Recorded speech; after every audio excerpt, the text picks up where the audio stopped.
ایک موقع پر نبی پاک صلی اللہ تعالیٰ علیہ وسلم نے ارادہ فرمایا کہ حضرت علی کو اپنا نائب بنا کے مدینہ منورہ میں چھوڑ کے جایا جائے۔ محبوب کریم علیہ السلام جب بھی تشریف لے جاتے تھے تو کسی ایک کو نائب بنا کر مدینہ منورہ میں چھوڑ جاتے۔ حضرت عبداللہ ابن مختوم رضی اللہ تعالیٰ عنہ کو بھی ایک دفعہ حضور چھوڑ کے گئے تو ایک جنگ کے موقع پر محبوب نے حضرت علی شیر خدا سے کہا کہ آپ کو میں اپنا نائب بنا کے یہاں چھوڑ کے جاتا ہوں۔ یہاں لوگ جان چھڑاتے ہیں، کام کا جب وقت آتا ہے، میدان میں نکلنے کا وقت آتا ہے تو جان چھڑاتے ہیں، اور وہ کہتے ہیں کہ باقی سارے کام دے لو، جب وقت مشکل آئے تو پھر ہمیں کام نہ بتاؤ۔ اب مشکل وقت ہے، جہاد میں جانا ہے۔ حضرت مولا علی شیر خدا کرم اللہ تعالی وجہہ الکریم کو حضور نے فرمایا کہ اس دفعہ میرا ارادہ بنا ہے کہ تمہیں چھوڑ کے جاؤں۔ تو حضرت علی کو چھوڑ کے جایا جا رہا ہے، ان کو مدینے میں رہنا ہے، میدان میں نہیں جانا۔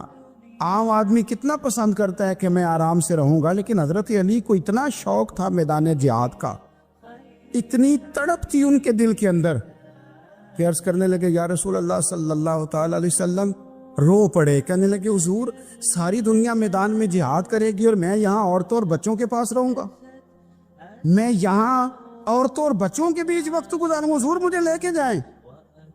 تو وہاں بھی حضور نے محبت کی بات سمجھائی، فرمایا علی جب حضرت موسیٰ کوہ طور پہ گئے تھے تو اپنے بھائی جناب ہارون کو چھوڑ گئے تھے، تو تم بھی تو میرے لیے اسی طرح ہونا جس طرح موسیٰ کے لیے ہارون تھے۔ لیکن فرمایا یہ یاد رکھنا میرے بعد نبی کوئی نہیں، حضرت موسیٰ بھی نبی ہیں اور جناب ہارون بھی نبی ہیں علیہم السلام، لیکن وہ انہیں چھوڑ کے گئے تھے، میں تمہیں چھوڑ کے جا رہا ہوں۔ کہ ایک بات اپنے ذہن کے اندر بٹھانا کہ میرے بعد کوئی نبی نہیں آئے گا۔ تو ایک شخص تھا عمر بن عبد ود، 90 سال کا بوڑھا، لیکن جب تلوار لے کے میدان میں آتا تھا تو 1000 آدمی کے مقابلے میں لڑتا تھا، اور لوگ جگہ جگہ یہ کہتے تھے تو تو اس طرح ہے جس طرح عمر بن عبد ود لوگوں کو ڈراتا ہے، تو اس طرح ہو گیا۔ یہ اس کے ارد گرد کے لوگ اس کی مثالیں دیتے تھے۔ جنگ خندق جب ہو رہی تھی تو یہ مقابلے میں آ گیا، تو حضرت علی المرتضیٰ شیر خدا کرم اللہ تعالی وجہ الکریم بھی تشریف فرما تھے۔ اب پورے عرب کے اندر اس کے بارے میں یہ کہا جاتا تھا کہ اس سے نہ لڑو، وہ تو خونخوار ہے، وہ تو درندہ ہے، وہ تو جنگلی شیر کی طرح آتا ہے، وہ تو کاٹ کھانے کو دوڑتا ہے، اس سے کون لڑے۔ ایک خیال تھا، اور وہ پراپوگنڈا بعض اوقات اتنا زیادہ کسی کے بارے میں ہوتا ہے کہ میں بچے لوگ آتے ہیں نا بچہ دم کرانے کے لیے، تو کہتے ہیں پیچھا بڑا ضدی ہے، کسی کی بات نہیں مانتا، باقی بچے ٹھیک تھے، یہ تو بڑا ہی نالائق نکل آیا ہے۔ تو میں کہتا ہوں کہ آپ اس کے سامنے یہ والی باتیں نہ کریں، یہ پکا ہو جائے گا کہ میں ضدی ہوں۔ تو آپ ذہن بنا رہے ہیں اس کا کہ تو اس طرح کا ہے، ذہن بنا لیا لوگوں نے کہ عمر ابن عبد ود کے مقابلے میں کوئی نہیں آ سکتا۔ خندق میں یہ آیا، اس نے للکارا مسلمانوں کو، آؤ وہ تمہاری جنت کدھر ہے جس کے بارے میں تم کہتے ہو کہ ہم شہید ہوں گے، تو آؤ میرے مقابلے میں نکلو۔ جب اس نے پہلی دفعہ للکارا تو ابھی بات ختم نہیں ہوئی تھی کہ مولا علی تلوار لے کے اللہ اکبر کہتے کھڑے ہو گئے۔ حضور نے فرمایا بیٹھ جاؤ، حضرت علی پھر بیٹھ گئے۔ وہ پھر پکارا اٹھو کوئی میرے مقابلے میں، تو مولا علی شیر خدا پھر کھڑے ہو گئے، پھر کھڑے ہو گئے۔ حضور نے فرمایا بیٹھ جا۔ ایک شخص نے کہا علی یہ عمر بن عبد ود ہیں، فرمایا مجھے پتہ ہے، نہیں سمجھے آپ بات، میں آپ کو سمجھا کے لایا ہوں پیچھے سے کہ پراپوگنڈا کرتے ہیں نا لوگ، ہو آگے نہ جانا، یا کرنٹ بڑا زیادہ ہے، وولٹیج بڑے سخت ہیں، تو آگے نہ بڑھنا۔ بھائی کیا ہو جائے، اٹھ باندھ کمر کیوں ڈرتا ہے، پھر دیکھ خدا کیا کرتا ہے۔ حضرت علی تیسری دفعہ اس نے کہا نا ہے کوئی، تو حضرت علی پھر اٹھے۔ اب تو رسول پاک صلی اللہ تعالی علیہ وسلم نے تھپکی دی۔ بعض جگہ یہ ہے کہ حضور نے خود تلوار تھمائی، سر پہ امامہ باندھا، اور حضور نے فتح یابی کی دعا فرمائی۔ حضرت علی گھوڑے پہ بیٹھے نکلے، اور جب اس کے سامنے گئے تو جا کے کہنے لگا میرا پتہ ہے۔ حضرت علی فرمانے لگے تو اپنا چھوڑ، میرا پتہ ہے تجھے، مجھے تو جانتا ہے۔ کہنے لگا میں 1000 کے مقابلے میں اکیلا لڑتا ہوں۔ حضرت علی شیر خدا فرمانے لگے پتہ نہیں تو کن سے لڑتا رہا ہے، جانے وہ کون ہے جن سے تو لڑتا رہا ہے، وہ کون 1000 تھے جو تیرے مقابلے میں آتے تھے، پتہ نہیں۔ تو کہنے لگا میرا نام میری ماں نے عمر بن عبد ود رکھا ہے، فرمایا چھوڑ تو، میری ماں نے میرا نام حیدر رکھا ہے۔ کہنے لگا تیری عمر چھوٹی ہے، کوئی بڑا لا. فرمانے لگے یہ تو جب پنجے میں پنجہ ملے گا تو پتہ چلے گا عمر کس کی چھوٹی ہے. ابھی تو کہانیوں سے متاثر کرنا چاہتا ہے، تو چاہتا ہے کہ تو پریشر ڈالے اور میں تیری بات سنوں، تو مقابلے میں آ، ڈینگے نہ مار، کہانیاں نہ سنا. دیواریں ہلتی رہتی ہیں اور در کانپ جاتا ہے. علی کا نام سن کے اب بھی خیبر کانپ جاتا ہے. تو مقابلے میں آ، تو باتیں بنا رہا ہے، کہانیاں سنا رہا ہے. وہ کہنے لگا تو بچہ ہے، میں چاہتا نہیں تیرا خون بہاؤں. تو حضرت علی کہنے لگے میں بڑے دن سے پریشان ہوں کہ کسی بے ایمان کا خون بہایا کیوں نہیں، میرا بڑا دل کر رہا ہے تیرا خون بہاؤں. اس نے بڑی زوردار ضرب لگائی. غصے میں اتنا پاگل ہوا، کیونکہ اس کے بارے میں معروف تھا کہ وحشی مزاج آدمی. اتنا سخت پاگل ہوا غصے میں، اس نے اپنے گھوڑے کے پیر کاٹ ڈالے. پہلے تلوار گھوڑے کو دے ماری، اس کو کاٹ کے دوڑا. یہ کیوں کرتے تھے لوگ؟ عرب کے لوگ اس وقت یہ کام کرتے تھے کہ ہم نے گھوڑا ہی مار ڈالا ہے تاکہ ہم بھاگ نہ سکے. کہتے ہیں نا کشتیاں جلا دی ہیں کہ اب واپس جانے کا راستہ ہی بند ہو جائے. گھوڑے کے پیر کاٹ ڈالے کہ بھاگنا نہیں. اور بڑی زور سے اس نے ضرب لگائی حضرت علی پر. حضرت علی نے جب روکی تو وہ ڈھال ٹوٹ گئی حضرت مولا علی، اور آپ کے امامے کو اس کی تلوار بھی لگی. آپ نے فرمایا دکھا لیا تو نے زور، اب میری باری ہے. حضرت مولا علی شیر خدا کا قد بظاہر چھوٹا تھا. صحابہ کہتے ہیں ہم دور سے دیکھ رہے تھے، اللہ اکبر کہہ کے تھوڑا سا زمین سے وہ اٹھے، تھوڑا سا اٹھے، اور پھر دوبارہ نہیں انہیں تلوار چلانی پڑی. ایک ہی ضرب لگائی اور اس کے 2 ٹکڑے کر کے اسے زمین پہ پھینک دیا. تو عزیز دوست، آپ یاد رکھیں گے اس بات کو کہ اپنی زندگی کے اندر مروب ہونا چھوڑ دیں. روب میں تاتاریوں نے مسلمانوں کو مروب کر لیا تھا، روب ڈال لیا تھا کہ ہم بہت بڑے لوگ ہیں. یہی آج ہمارے ساتھ بہت سارے لوگ کرتے ہیں، دلوں میں روب آ جاتا ہے، امیر رشتہ دار کا، فلانے کا، فلانے کا، پھر وہ جو مرضی کرتا ہے. تاتاریوں کی ایک بی بی، وہ کیا کرتی، وہ 9-10 مسلمان نوجوانوں کو سڑک پہ کھڑا کر جاتی، کہتی ادھر کھڑے ہونا، میرے آنے تک ہلنا نہ. جوان ہے لیکن روب ہے نا کہ یہ بڑے وحشی ہیں. اکیلی بی بی اندر جاتی، تلوار لے آتی، اور وہ کھڑے ہیں، وہ بھاگے بھی نہیں، اتنا ڈر گئے، ٹانگیں کانپ رہی، بھاگنے کی بھی ضرورت نہیں کر رہے. تسلی سے گئی ہے، تلوار لے کے آئی ہے، اور اس نے 9 جوان مسلمانوں کے گلے کاٹ دیے. اس روب سے نکلیں باہر. نوجوانوں سے کہتا ہوں نکلو. اور جن لوگوں نے دنیا میں انقلاب برپا کیا وہ غریب گھروں کے تھے، وہ لوگ تھے کہ جو بازار کسی بڑے قبیلے سے نہیں تھے. ہم محنت کریں، تعلیم حاصل کریں، جدوجہد کریں، مشقت کریں، اپنی زندگی میں کچھ مقاصد کے حصول کے لیے آگے بڑھے. اور اگر آپ کہیں کہ دائیں بائیں میرے فلاں آدمی مجھے یہ مشورہ دے رہا ہے، تو کچھ لوگ دنیا میں باتیں کرنے آئے ہیں، انہوں نے باتیں کرنی ہے اور بڑا فائدہ ہوتا ہے. ان کو باتیں کر لینے دیں، ان کو کرتے رہنے دیں. کام کرنے والا بندہ کام کرتا ہے اور کرتا ہی چلا جاتا ہے، وہ منزل تک پہنچ جاتا ہے. تو حضرت علی کے مزاج میں دلیری ہے، ہمت ہے، ایک بات. اور دوسری بات دانائی، حکمت. یہ جو ہمارے فیصلے ہیں نا جذباتی، اور جناب آج فلانے نے یہ کہہ دیا تو میرا پروگرام یہ بن گیا، تو پھر کل کسی نے اور کچھ کہہ دیا تو میرا پلان اور بن گیا. میں سب سے زیادہ ان لوگوں کے حق میں پریشان ہوتا ہوں جو سویرے کچھ اور کہتے ہیں، دوپہر کو کچھ اور کہتے ہیں، شام کو کچھ اور کہتے ہیں. بھئی آپ کا کوئی نظریہ ہونا چاہیے، کوئی ویژن ہونا چاہیے زندگی میں، آپ کے اندر کوئی حکمت اور دانائی ہونی چاہیے. اس کے لیے کیا کرنے کی ضرورت ہوتی ہے؟ اس کے لیے ضرورت ہوتی ہے کہ آپ کا ذہن ایک طرف ہو. میرے اسا فرمایا کرتے تھے زندگی میں ایک کام کر لو پر صحیح کر کے کر لو. ہم نے ایک تو سارے کام کرنے ہیں. آج کل ہر بندہ صحافی ہے، ہر بندہ تجزیہ نگار ہے، ہر بندہ سیاستدان ہے، ہر بندہ ہی مفتی ہے، ہر بندہ ہی جناب واعظ ہے، ہر بندے کے پاس ہی کچھ مسئلے. اس کا نقصان یہ ہے کہ کسی کے پاس بھی کچھ نہیں. وہ کسی درویش نے کہا تھا کہ جب سب لیڈر ہوں تو سمجھو کوئی لیڈر نہیں، کیونکہ سارے جو لیڈر ہو گئے. میرے عزیز، ایک طرف ذہن کو رکھے اور اپنے اس کام میں کمال پیدا کریں. حضرت مولا علی شیر خدا کو اللہ نے حکمت دی تھی. نبی پاک صلی اللہ تعالی وسلم کے صحابی حضرت عبداللہ ابن مسعود رضی اللہ تعالیٰ عنہ فرماتے ہیں، امام ابو نعیم نے لکھا ہے کہ حضرت عبداللہ ابن مسعود فرماتے ہیں نبی پاک صلی اللہ علیہ وسلم نے فرمایا اگر حکمت کے 10 حصے کیے جائیں نا، دانائی کے 10 حصے کیے جائیں، تو اس میں سے 9 حصے اللہ تعالیٰ نے حضرت علی کو عطا فرمائے